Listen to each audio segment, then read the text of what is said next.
What is up, everyone? Welcome back to another video. I'm Johnny the G, of course, as you know, and today we're gonna talk about this Clash frame. So yeah, the Commencal Clash frame. It's a 2021. It runs a 170 shock on the rear. I've run a coil on there the whole time, and it felt pretty bouncy. It was always good. I've never bottomed it out, obviously, as being a coil. I don't think I have anyway, not from memory. And I've sent this thing down some pretty big stuff. Like, we sent Boomer's big line, or most of it. Well, the top half of it, there's a couple of big drops in there. We sent a lot of big drops at Boomers. I've sent this thing to flat many times, and the frame's always held up. It's got a, I think it's called forward geometry, or forward progressive geometry on this frame.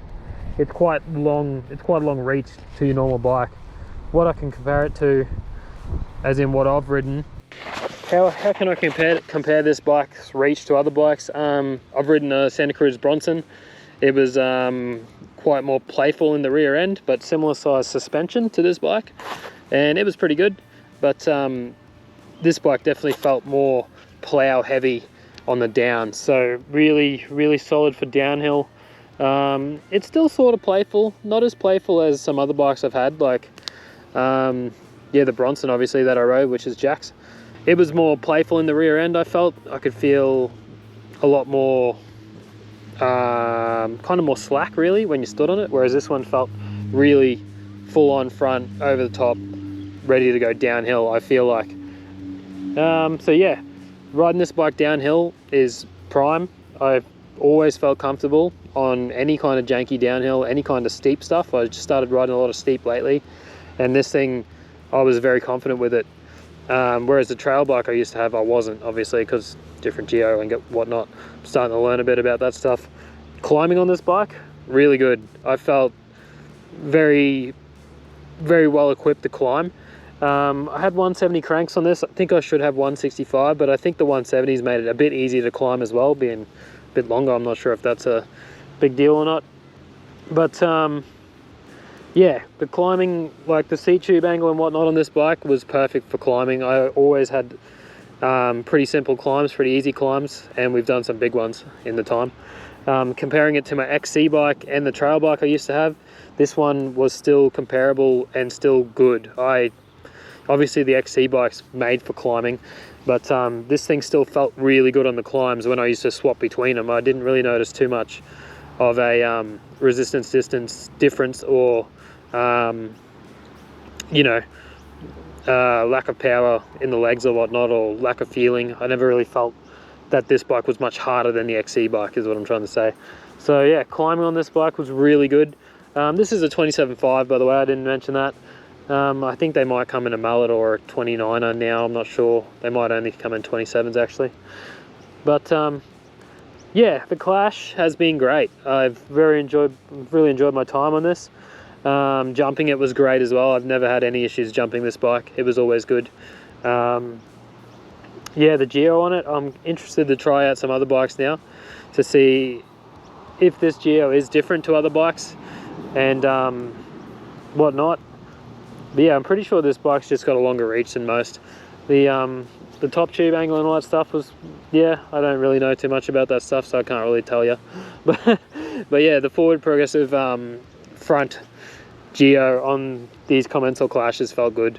I feel like they're really good for downhill, ploughing down steeps, you know, point and shoot type stuff. It felt very planted and ready to go, essentially, you know what I'm saying? But yeah, that is my time on this Clash. Obviously I only had the frame. I had a 180 fork on the front. There's a 170 on there now, but I also did have a 170 in the past, the Lyrics. They were great too, but I think the 180 really made this bike great. I think the 180 fork really improved how this bike felt while riding it. And yeah, I'd recommend 180s for this bike too, like 180 sus with a, you know, 170 on the rear, of course, 175.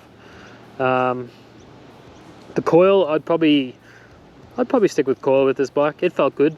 I haven't really had too much experience on this size bike, like this size suspension bike with a air shock yet, but we'll get into that soon.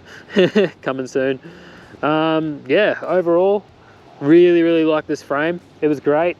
The only issues I have with it, which is mediocre at best, but I really hate where the bottle cage is. It's under here. That's where your bottle cage goes.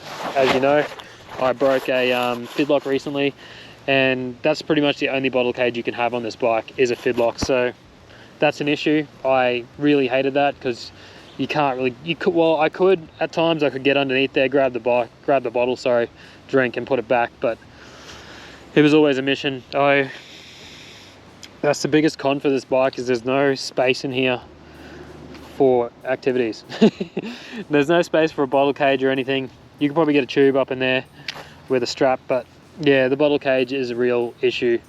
I had normal bottle cages in there before the fidlock, and the bottles just kept flying out, so I had to get the fidlock, and you'll probably have to buy one if you ride this bike, if you ride this frame, or you could probably get a strap, but even then getting the strap in here for the bottle would be a mission with where the cables are and where that rear shock thing is.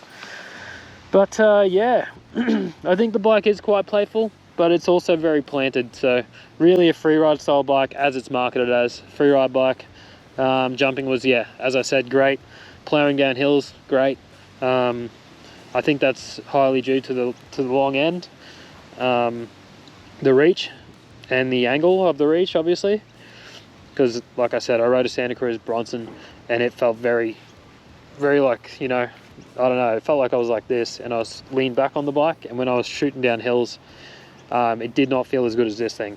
This thing felt way more planted, way more set to go, whereas that other bike felt very movable, like I was moving everywhere, really playful, which is kind of what I like in a bike anyway. But yeah, very much enjoyed my time on this Commencal Clash, but it is over now. I've sold this bike to Brooke, a good mate of mine who you've seen on the channel before, and yeah, I'm keen to see him shred it and progress on it and do some big shit, because yeah, this bike is capable of big shit.